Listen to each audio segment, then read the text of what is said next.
Chuť tejto zdravej verzie bábovky vás očarí a zároveň podporí vaše chudnutie. Na jej prípravu budeme potrebovať 2 zrelé banány, ktoré roztlačíme vidličkou na kašu. 1 vajíčko, mlieko, arašidové maslo a celú zmes poriadne premiešame. Ako ďalšie pridáme rozmixované ovsené vločky, erytritol, kypriaci prášok, škoricu a opäť celú zmes premiešame.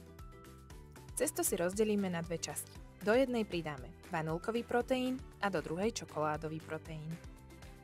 Do vysypanej formy nalejeme najprv z vanilkovej zmesi, potom čokoládovej a nakoniec ešte druhú časť vanilkovej zmesi, aby bábovka bola krásne farebná. Na prvých 20 minút ju prikryjeme alobalom a dáme do rúry. A výsledok je takáto chutná šťavnatá bábovka, ktorú nájdeš len na webe spoluzmesilnejší.sk.